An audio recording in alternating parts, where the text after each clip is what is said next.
BA second year की आज की इस क्लास में हम इकाई सेकंड चालू करने वाले हैं। इससे पहले हमने इकाई फर्स्ट पढ़ा, इकाई फोर्थ और फिफ्थ भी हम पढ़ चुके हैं।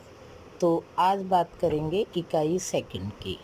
इकाई सेकंड या द्वितीय में 3 कवियों का मेल हम पढ़ेंगे। उनमें पहले कवि हैं पद्माकर, उसके बाद में हम पढ़ेंगे कवि सेनापति और उसके बाद पढ़ेंगे कवि भूषण। आज के इस लेक्चर में कवि पद्माकर के को हम पढ़ेंगे, उन पर हम चर्चा करेंगे और इसके अंतर्गत हम 4 बिंदुओं के रूप में चर्चा विशेष रूप से करेंगे। पहला बिंदु होगा उनका जीवन परिचय, दूसरा बिंदु उनकी शिक्षा दीक्षा और तीसरा बिंदु रचनाएं, और उसके बाद में हम पढ़ेंगे चौथे बिंदु के रूप में उनकी संकलित रचनाएं या पद। तो कवि पद्माकर के जन्म के बारे में हम सबसे पहले जान लेते हैं कि कवि पद्माकर का जन्म कहाँ कब हुआ। रीतिकाल के कवियों में पद्माकर का नाम आदर से लिया जाता है। कवि पद्माकर का जन्म बांदा में 753 ईस्वी में हुआ और 80 वर्ष की आयु प्राप्त करके 1833 ईस्वी में इनका स्वर्गवास हुआ। बिहारी के बाद ये सर्वाधिक लोकप्रिय कवि माने जाते हैं। इनकी जैसी लोकप्रियता बहुत कम कवियों को प्राप्त होती है। पद्माकर के पिता मोहनलाल भट्ट एक महान विद्वान एवं कवि थे। ऐसा माना जाता है कि कवि पद्माकर किसी एक स्थान पर टिककर नहीं रह पाए।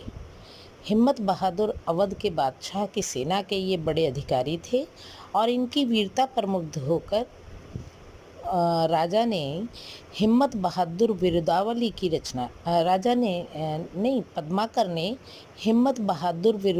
की रचना की। यह वीर रस की फड़कती हुई रचना है। सतारा के महाराजा रघुनाथ राव से इन्हें एक हाथी, 1 लाख रुपया और 10 गांव भी प्राप्त हुए थे। इसके पश्चात कवि पद्माकर जयपुर के महाराजा प्रताप सिंह के यहाँ रहे। उनके पुत्र जगत सिंह के संरक्षण में रहकर पद्माकर ने अपने प्रसिद्ध ग्रंथ जगत विनोद की रचना की।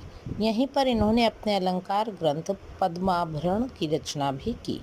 महाराजा जगत सिंह के स्वर्गवास के बाद ये ग्वालियर के महाराजा दौलत राव सिंधिया के दरबारी कवि भी रहे। हितोपदेश का भाषानुवाद इन्होंने ग्वालियर में रहकर ही किया था। बाद में ये ग्वालियर से बूंदी गए और वहाँ कुछ काल तक रहने के बाद बांदा वापस आ गए। अंतिम समय में कहा जाता है कि वे रोगग्रस्त रहते थे, तभी इन्होंने प्रबोध पचासा की रचना भी की। अंतिम समय निकट जानकर ये कानपुर में गंगा तट पर रहने लगे और वहीं उन्होंने अपनी प्रसिद्ध पुस्तक गंगा लहरी की रचना की। इस तरह से पद्माकर के ने निम्न ग्रंथ लिखे जो इस प्रकार हैं: हिम्मत बहादुर विरुदावली, दूसरा प्रताप शाही विरुदावली, तीसरा कली 25सी, चौथा जगत विनोद, पांचवा पद्माभरण, छठा प्रबोध पचासा और सातवां गंगा लहरी। श्रृंगार जगत विनोद में श्रृंगार एवं नायिका भेद का विशद विवेचन किया गया है। पद्माकर की गणना अच्छे कवियों में होती है। उनकी रचनाओं में कवित्व का पूर्ण उत्कर्ष दिखाई पड़ता है। मधुर और स्वाभाविक कल्पना, सजीव मूर्ति विधान एवं उपयुक्त शब्द चयन के कारण इनकी कविता का भाव पक्ष एवं कला पक्ष दोनों ही सशक्त बन पड़े हैं।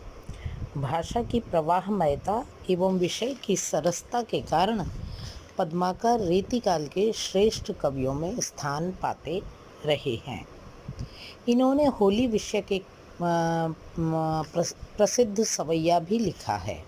इनकी कविता में अनुप्रासंगिकता के साथ साथ कोमल भाव तरंग, मधु कल्पना, साफ सुथरी ब्रज भाषा का प्रयोग किया गया है। लाक्षणिक शब्दों के प्रयोग से वे अनुभूति को सशक्त रूप में प्रस्तुत कर देते हैं। इस तरह से हम कह सकते हैं कि रीतिकाल में कवि पद्माकर का अपना ऊंचा स्थान है। अब इस परिचय के बाद में हम इनकी पाठ्यक्रमानुसार संकलित पदों के बारे में अगले लेक्चर में चर्चा करेंगे।